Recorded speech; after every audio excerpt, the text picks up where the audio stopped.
Hi everyone and welcome back to our startup journey. In this video we're going to talk about fundraising, types of investors, strategies and stuff like that.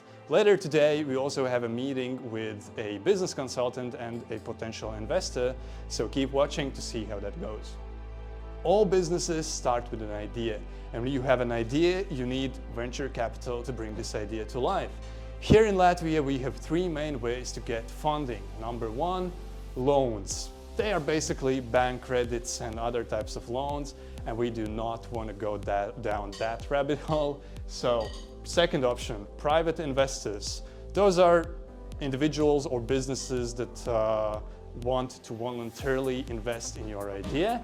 And the third option is government funds, which are great to be honest because they are one of the safest options out there. However, the drawback of this is they usually take a lot of time to enroll, and we do not have that much time right now. That's why we're choosing to go with private investors. Private investors divide into two main categories: short-term investors and long-term investors. How do they differ? Well, short-term investors are mainly interested in one thing: quick return on investment. They want to see a company that has a solid business plan, sure profit margins, no huge expensive plans for the future. They basically want stability, and they really care about how they can make a quick buck in a short period of time. Long-term investors, on the other hand, are very different. They still care about the ROI, return on investment. However, they want to stick with you long-term. They are looking for companies who have big vision, scalability options, and companies who want to grow your team, grow their team, grow, scale, and become something big in the future. All right, let me show you some examples. Okay, so let's start with short-term investors. Let's imagine that we find a short-term investor who is willing to invest 100K for 20% in our company. And let's imagine that in our first year we make 2 million in revenue, we spend 1 million in expenses, and that gives us 1 million in profit. Now let's calculate the ROI, or return on investment, for this short-term investor. Now usually ROI is calculated from business valuation. However, to make things simpler, let's just say that the valuation is equivalent to the profit margin. All right, so not the margin, but the profit itself, annual profit. Okay, so to calculate ROI, we need to take 20% of 1 million, which was the profit. That leaves us $200,000 ROI for the short-term investor, which means that this investor would make a solid 100K in the first year. Now, these short-term investors usually take the profit, sell their shares back to us, and live happily ever after with 100K, then go find another small company, invest again, and do it over and over and over again. All right, now let's look at the long-term investors. So let's imagine that we find a long-term investor who is willing to invest 1 million euros in our company for 20%. So let's create a first-year scenario. Say with bigger venture capital of 1 million, of course, we can create bigger revenue. So let's say we make 5 million euros in the first year, but we spend 5.5 million euros, which means our profit / loss in this case is minus $500,000 or euros. Okay, so in this case, we are actually losing money in the first year, which means that the ROI is actually zero, because you can't take out dividends from a company that's not making profit. All right, but the long-term investors don't really care about that. They don't give a single. They really care about the long-term success of your company. So let's create a scenario for, say, 10th year of our business. So let's be really imaginative and dream that we create a revenue of 500 million in the 10th year, and we spend only 200 million in expenses. So that would give us a 300 million profit margin for our 10th year. Here we can calculate the return on investment for the investor. However, once again, usually this would come down to the evaluation of the business, not the profit of the 10th year. But if by some bad luck we didn't make any profit at all in the previous 9 years, then this would be the case. And in this case, the long-term investor would make $60 million out of this investment. And if we even made profit in the 9 previous years, then it would come down to the valuation, which would probably be even bigger than 300 million, which would leave the investor with an even bigger ROI. I love how you're talking about millions when we have only like few bucks in our account.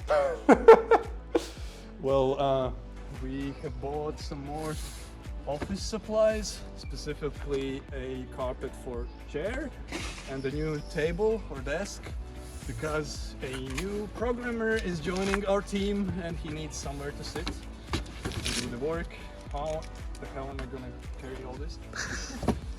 Yeah. You need assistance. Oh, this is heavy. I need help. Okay. To sum up these two types of investors, we can clearly see the difference between them. As you can see, the short-term investors are really looking for safe, predictable businesses that they can make a quick profit out of. However, the long-term investors are looking for big visionaries, scalable businesses. They want to see you spend to grow, and they want to really see you succeed in the future. They don't really care if you don't make any profit in the first 1, 2, 3, or 5 years. They really care about the long-term ROI, which is usually much bigger than the short-term ROI. That's why it's really important to adapt your fundraising strategies to different types of investors.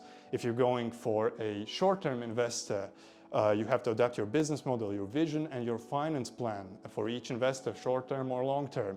If you're going for a short-term investor, he will not want to invest in your business if you show him that you will be in minuses for the first 3 years. He will not be interested in that whatsoever. However, it also goes the other way around.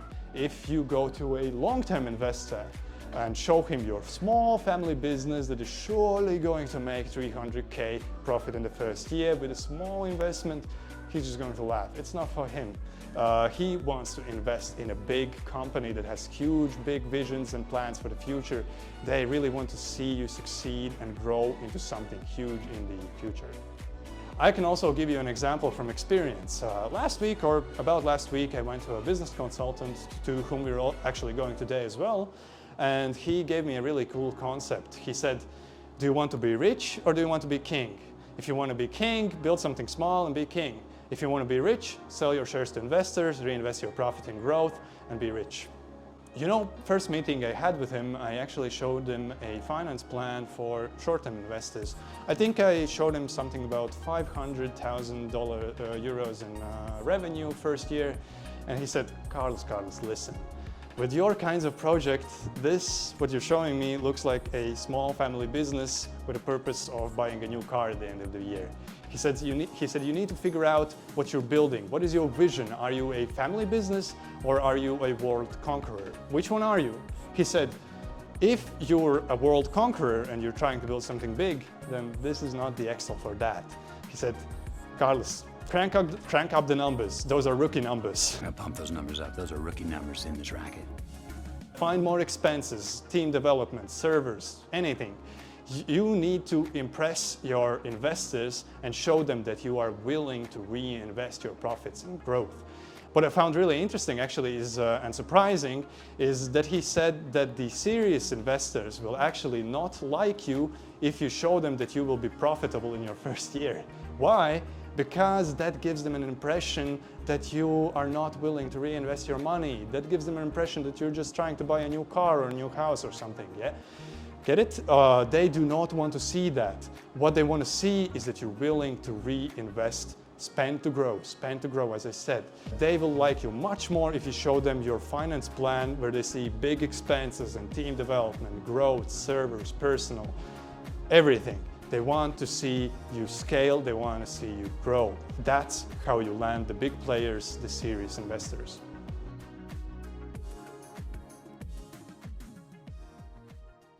Alright guys, the time has come. We're already late. Yeah, I hope it will not be late, but yeah, the time has come. We have a meeting in about 30 minutes. I need to hurry up a little bit. But yeah, let's go. Alright, how are you feeling? I'm late. You're late, yeah. Well, I'm actually not nervous. I'm excited because there's nothing to be nervous about. We're not going to Shark Tank or TED Talk. We're going to talk with a business consultant who is also potentially interested in investing in our startup himself, but we'll see about that. I give it a 50-50 shot, maybe. Let's hope. Yeah, let's go. Nevertheless, we will get good information out of it. Okay, let's go to the car.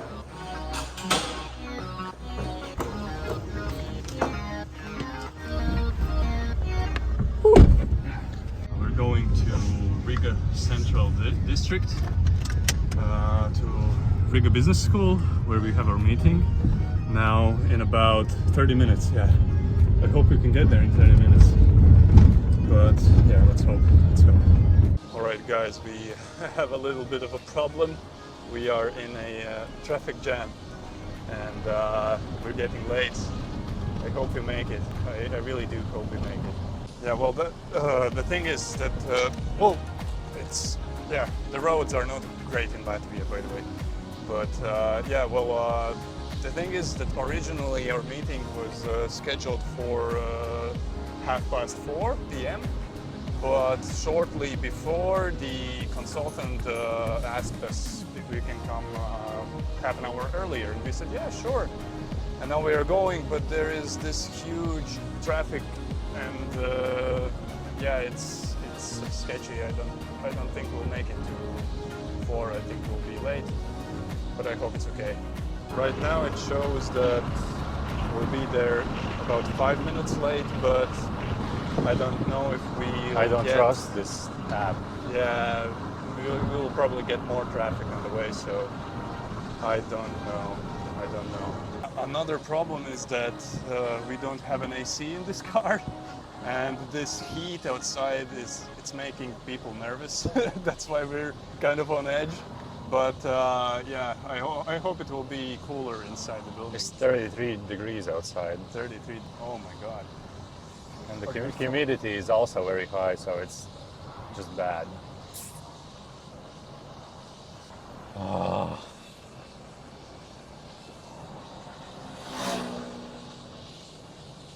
We're going over Daugava, so you can jump in. No. Yeah, it's very hot. Very crazy. It's a lot of traffic.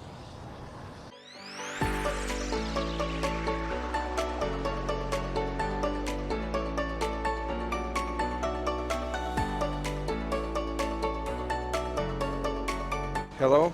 Yeah. So we are going to meet this investor, and he will talk about our company and evaluate it. So we will share our like how we feel. How do you feel, Sam? I feel more overheated than stressed about the meeting. I think it's gonna be all right. Carlos. Yeah, like I said, I'm not nervous. I'm excited, but this heat is killing me, like all of us. I think it's we're getting annoying talking about this heat so much, but it's really disturbing. Yeah, but I'm feeling good about the meeting, though. I'm feeling good about it. And I don't actually think about it. It's just like a casual day for me, just meeting new people, talking about stuff. Yeah, for me it's good. I don't even mind the heat because it's I don't care. So everything is fine. Like we are going to die. Yeah, it's very bad.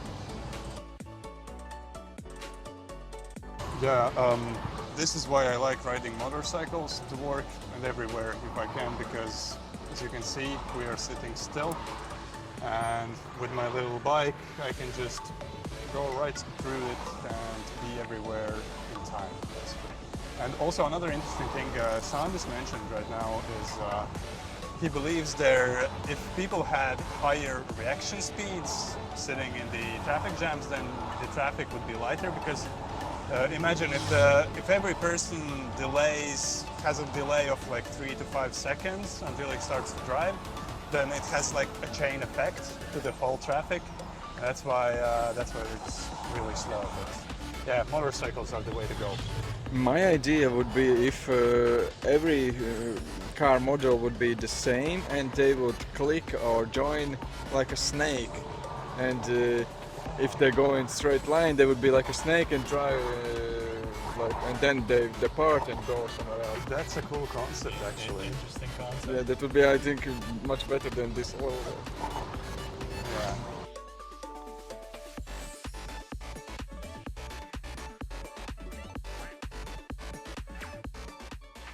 Okay, we're finally here. We are here and we're ready to go. Son just needs to pay for parking. And we're going. Oh yeah, it's actually much colder outside than in the car. Did you take my phone? Yeah, thank you. Okay, let's go.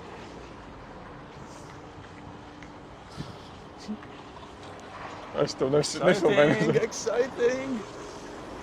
Oh yeah, that's it, Riga Business School. Riga Business School. You can show them the logo. Okay, I don't think we'll be allowed to film inside, but let's go and then see you afterwards.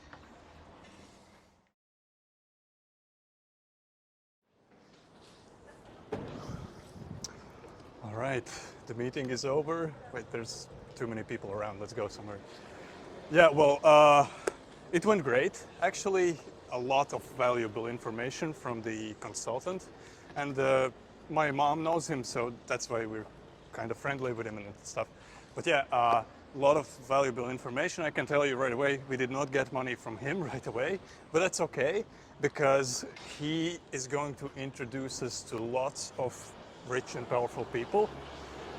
Possibly one of the Printify founders, one or two.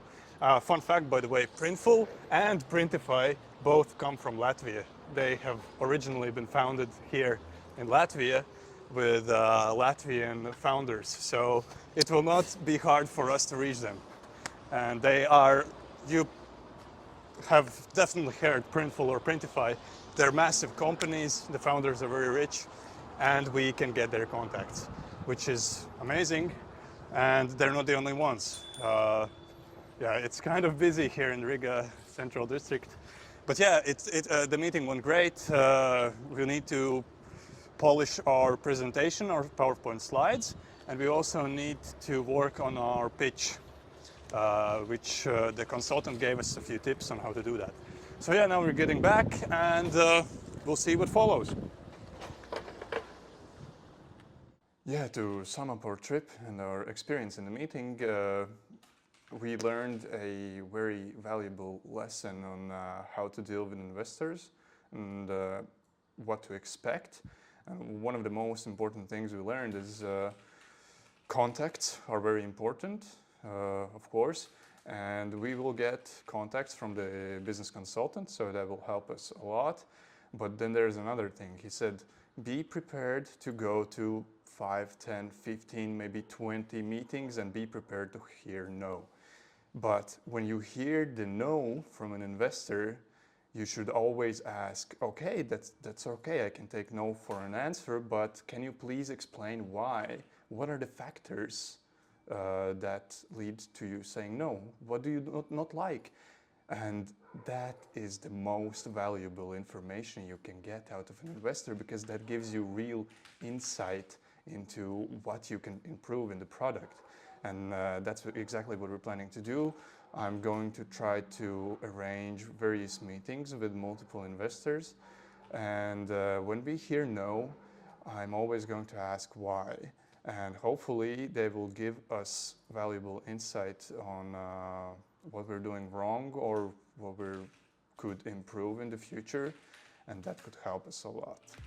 All right, that's everything for this video. Thank you guys so much for watching. If you want to support us, please leave us a like and subscribe. That would help us out tremendously. And in the next video, you'll see more about team development. So see you in the next video.